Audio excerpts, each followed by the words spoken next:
गणेश चतुर्थी पर मीट पर बैन लगा है। मांस बेचने पर पूरी तरह से पाबंदी लगाई गई है।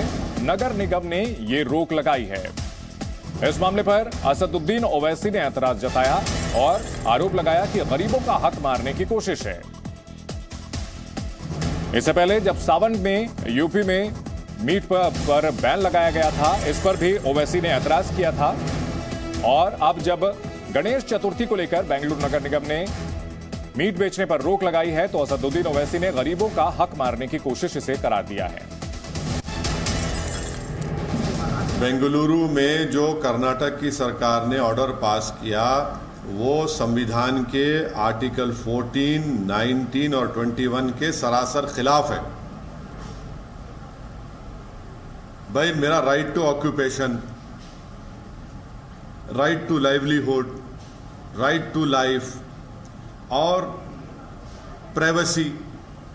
ये लगभग 80 एकड़ में सहजन के पत्तों को उगाते हैं। 100 ग्राम इन पत्तों के पाउडर को लगभग 600 से 800 तक के भाव में आराम से बेच देते हैं। आपको भी शुरू करना है तो अभी डाउनलोड कीजिए फ्रीडम ऐप को।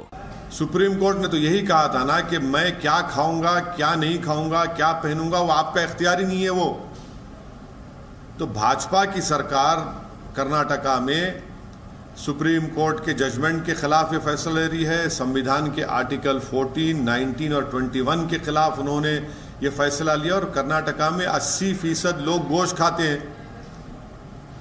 केंटकी फ्राइड में चिकन मिलेगा, मैकडॉनल्ड में बर्गर मिलेगा, होटल में गोश्त मिलेगा, मगर वो जो गरीब अपनी छोटी दुकान खोलकर कारोबार करके अपना पेट काटता है, वो जो छोटे गरीब लोग जो प्रोटीन हासिल करने के लिए अपना गोश्त खाते हैं, आप उनको सजा दे रहे हैं।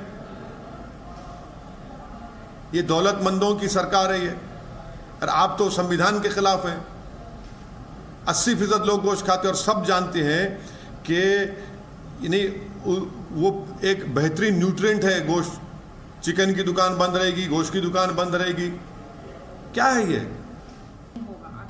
इस खबर से जुड़ी हुई 4 बड़ी खबरें आपको बता दें। ब्रेकिंग न्यूज आपको बता दें, बेंगलुरु में गणेश चतुर्थी पर मीट पर बैन लगाया गया। मांस बेचने पर पूरी तरह से पाबंदी रहेगी। नगर निगम ने 1 दिन की बिक्री पर रोक लगाई है और असदुद्दीन ओवैसी ने इसे गरीबों का हक मारने की कोशिश करा दिया है। कर्नाटक में बेंगलुरु महानगर पालिका ने अपने आदेश में कहा कि नगर निगम के अंतर्गत आने वाली दुकानों में मांस की बिक्री और जानवरों का वध पूरी तरह से प्रतिबंधित है। इससे पहले गांधी जयंती के दिन ही मीट की बिक्री पर बैन लगा था। अचानक आप आकर वहां पर कहते हैं कि नहीं, आप नमाज नहीं पढ़ेंगे वहां पर। भाई, मेरा जाती घर है, मैं अपनी जाती प्रॉपर्टी में नमाज पढ़ रहा हूं। क्या कोई मुसलमान किसी और समुदाय के रिलीजियस प्रेयर्स के ऊपर कोई इतराज कर रहा है क्या? तो ये तो सरासर नाइंसाफी है, जुल्म है ये। आप क्या डिमांड करते हैं? डिमांड क्या कर रहे हैं? डिमांड क्या है कि मेरे को आर्टिकल 25 में फ्रीडम ऑफ रिलीजन है। मैं अपने जाती मकान में वहां पर उस गांव के जिम्मेदारों की बात ये तय हुई थी कि जुम्मे की नमाज वो पढ़ रहे हैं। अभी क्या है उसमें? आप नहीं पढ़ना नमाज, ये क्या बात है? क्या कोई मुसलमान किसी और समुदाय के बारे में कह रहा है कि भाई उनका वर्शिप नहीं होना चाहिए, उनकी इबादत नहीं होना चाहिए? तो आप क्यों कर रहे हैं ये?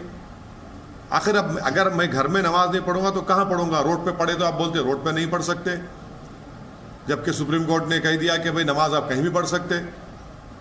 मस्जिद आपके लिए एसेंशियल फीचर नहीं है, सुप्रीम कोर्ट ने कह दिया। अब हम घर में पढ़ रहे हैं तो उस पर एतराज क्या? नहीं, आप तो चारों तरफ से आप हमको दवा देना चाह रहे हैं। इस वक्त की बड़ी खबर आपको बता दें, गणेश चतुर्थी पर मीट पर बैन लगाया गया है। 1 दिन के लिए बैन लगाया गया है। बेंगलुरु नगर पालिका का जितना भी क्षेत्र है वहां पर मांस नहीं बिकेगा। गणेश चतुर्थी पर मीट बिक्री पर बैन। बीबीएमपी ने यह आदेश जारी किया है। इससे पहले गांधी जयंती पर मीट बिक्री बैन का ऐलान किया गया था और अब गणेश चतुर्थी पर भी यह ऐलान किया गया है और इस पर असदुद्दीन ओवैसी ने निशाना साधा है। संवाददाता जयपाल शर्मा इस बड़ी खबर पर बेंगलुरु से हमारे साथ जुड़ गए हैं। जयपाल, क्या है ये पूरा आदेश और इसको लेकर के जो राजनीति हो रही है अब निश्चित तौर पर यह बढ़ती हुई दिख रही है? देखिए, वैसी सियासतदान हैं और हर चीज़ में सियासत जो ढूंढ लेते हैं, जबकि वास्तविकता ये है कि कर्नाटका में साल भर में कम से कम 3-4 अवसर ऐसे जरूर आते हैं जो खास करके त्योहारों से जुड़े होते हैं, जबकि पूरे शहर के अंदर में यानी नगर निगम का जो जुरिडिक्शन है उसके अंदर में किसी भी तरह की स्लॉटरिंग या मीट की बिक्री पर बैन रहता है। तो ये कोई नई बात नहीं है, हर बार इस तरह के आदेश कई बार आए हैं और हर बार उनको इम्प्लीमेंट किया जाता है। और इस बार भी 31 तारीख यानी 31 तारीख को गणेश चतुर्थी है और ऐसा माना जाता है कि जो गणेश की पूजा है उस दौरान जो किसी तरह का एक मीट की बिक्री ना हो, लोग उस दिन खाते भी नहीं है, तो इसलिए उसके ऊपर में एक तरह से बैन लगाया गया है। वो सिर्फ एक दिन के लिए है। जहां तक दूसरे बैन का सवाल है तो वैसी साहब को यह जरूर जानना चाहिए कि कर्नाटका में ड्राई डे सिर्फ साल में एक दिन होता है यानी 2 अक्टूबर, बाकी साल के अंदर में ड्राई डे नहीं होता, जबकि पूरे देश के अंदर में हर 2 तारीख को ड्राई डे होता है। तो उसको इस तरह से किसी व्यवसाय के साथ जोड़ना या ये कहना कि गरीबों के पेट पे लात मारी जा रही है, ये मेरे को ठीक नहीं लगता है। हो सकता है कि उसके अंदर में वैसी साहब को सियासत नजर आ रही हो, इसलिए उन्होंने एक सियासी जो है वक्तव्य जरूर दे दिया है। इसके जयपाल, ये जो आदेश है सिर्फ एक दिन के लिए है?